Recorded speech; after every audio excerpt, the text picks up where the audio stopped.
Hi, I'm Professor Rob Alexander, and this is Career Life Planning. Today, we're going to talk about Chapter 1, setting goals and achieving those goals. Now, what I want you to do is take notes as I'm talking, because we're going to have many self-check opportunities just to make sure you're retaining what you're learning and hearing. So let's go ahead and get started. Chapter 1, jumpstart your career. Career achievement. This comes from Career Achievement, Growing Your Goals. I'm going to launch right into it.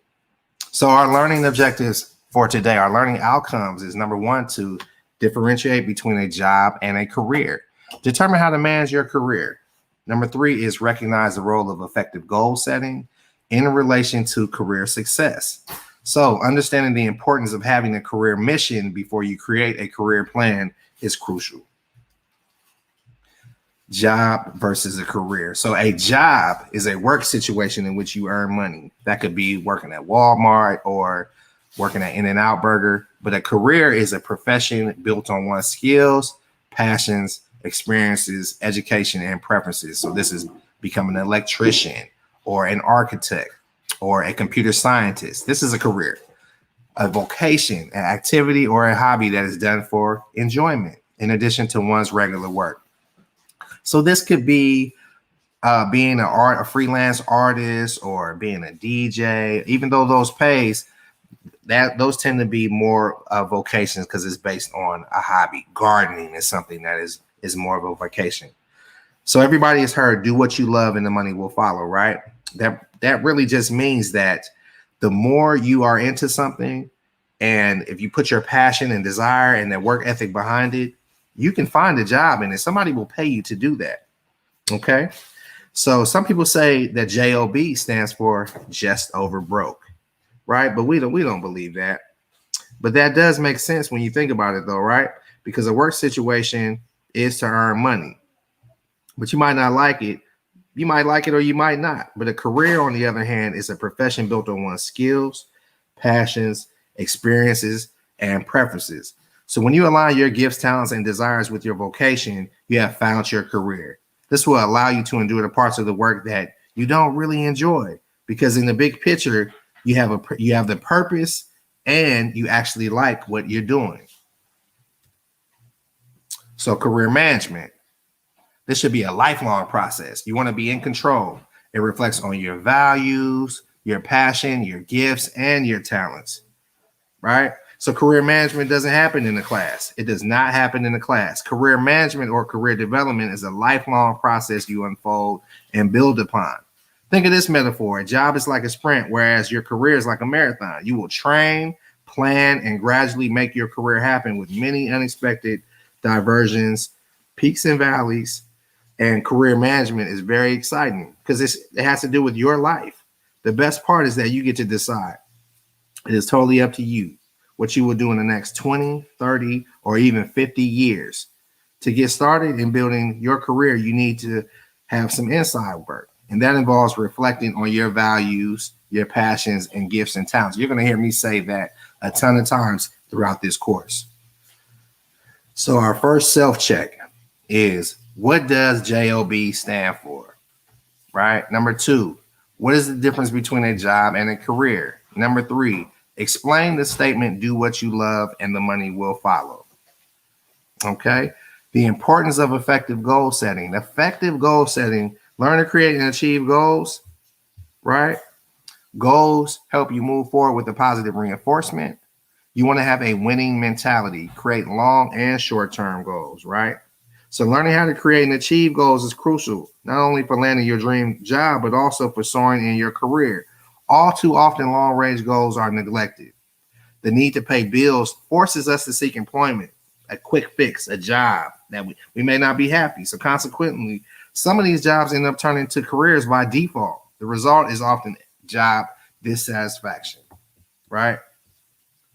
So no goals equals no life. These are human need goals, right? So no goals equals no life.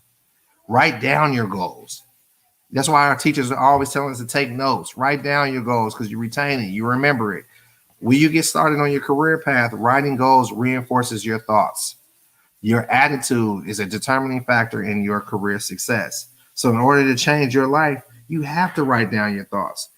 Writing down your goals is one way to get started on changing your life, providing you with a career launching pad. Like Dr. Gail Matthews, a psychology professor at the Dominican University in California, conducted a study on the effects of written goals on short-term goal achievement. She found study participants who wrote down their goals were 50% more likely to achieve their goals than those who did not. She also found that sharing these written goals with others increased accountability and further increased the likelihood that those goals would be achieved. Right? So that's why it's so important to write down these goals. Now we got to talk about attitude and self-talk. Okay? The mental chatter that you say to yourself on a constant basis. Controlling your thoughts leads to self-mastery. Okay? Mental chatter is these thoughts that you hear in your head. But your mental chatter should now include the want to, the desire, or enjoy. So affirmations is a conscious positive statement you say to yourself, even if it's not true at that particular moment, right? Like I have a friend that wants to be a president of a 4-year college or a community college. So he has positive affirmations that he would say to himself. I have a desire to be the president of UC Berkeley. Just giving you an example. So affirmations also work best when using positive first person present tense language.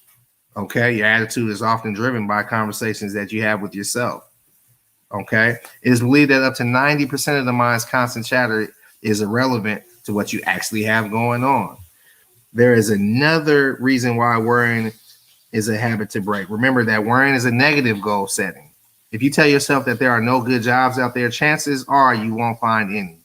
An affirmation is conscious positive statement that you say to yourself, even if it's not true at the moment. Whatever you say after the words I am, you actually become those. Even in your self-talk, when you say to yourself, I am blank, you have just given yourself an affirmation, right? I don't know if you guys remember that Saturday Night Live skit when they said, I am somebody. I am handsome, I am happy, and people like me. They are very powerful when you use these, but it is up to you to use them, to use the affirmation to your advantage. Make constructive statements and feel them, right? Feed your brain constructive statements in order to offset the defeating message that you have fed yourself in the past. So we have to change those negative habits and reinforce them with more positive habits. Self-check number 2. All right. How does writing down your goals affect your ability to achieve them? Number 5, explain how constructive self-talk can help you reach your goals. Number 6, define affirmations and explain their purpose. All right. Now, SMART goals. Specific, measurable, attainable, realistic, and tangible. So the following are a few variations of the SMART goals. So you could use these words interchangeably. Significant, stretching, or specific for S. Measurable, motivational, meaningful for M. Attainable, achievable, acceptable, action-oriented for A. Realistic, relevant, reasonable, results-oriented for R. Time frame based, timely, tangible for T. Now, how do SMART goals work? Before being specific in your goal setting, using the numbers to create a goal that can be measured. Set attainable, realistic goals.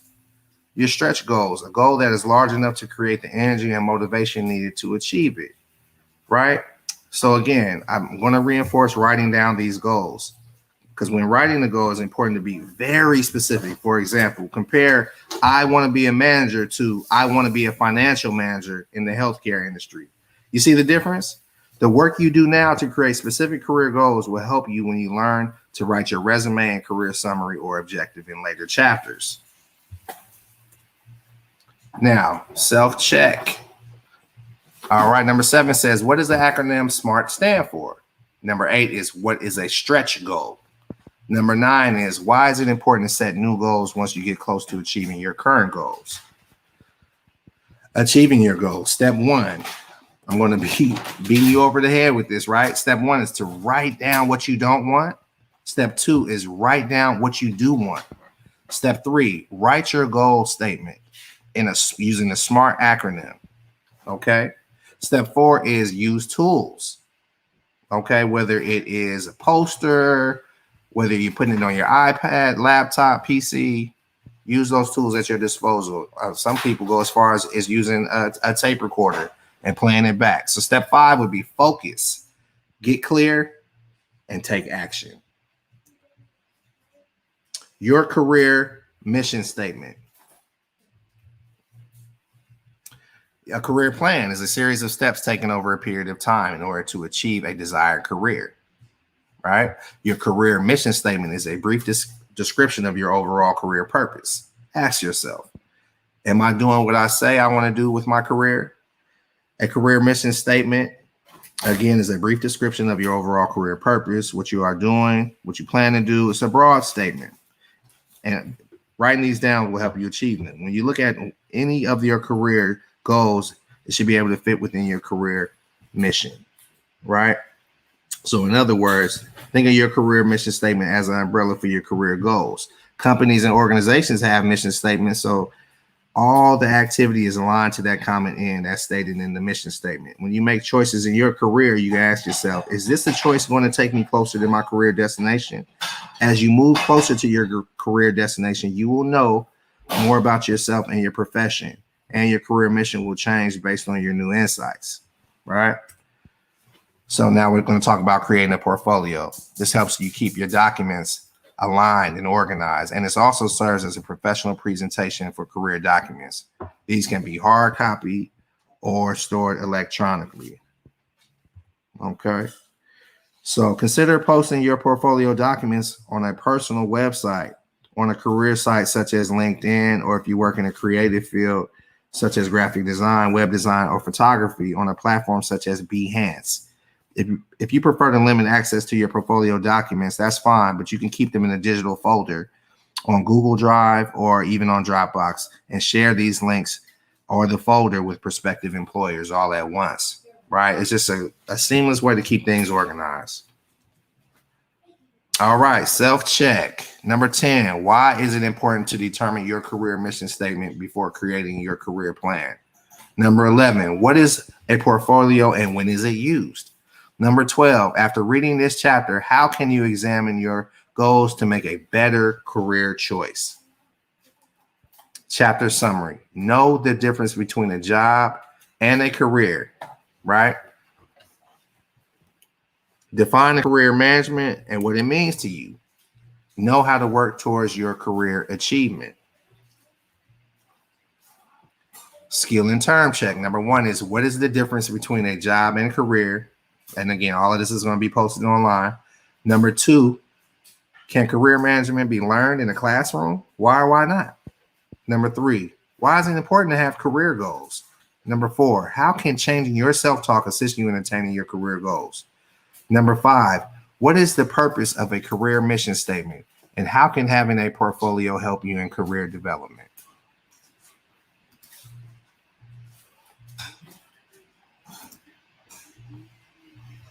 That was chapter 1. I hope you were able to take notes and focus. Again, this is going to be on Canvas, and you'll have an opportunity to go back, pause, and write down information you may have missed in order to do the self checks. This is chapter 1. I'm Professor Alexander. I'm signing off.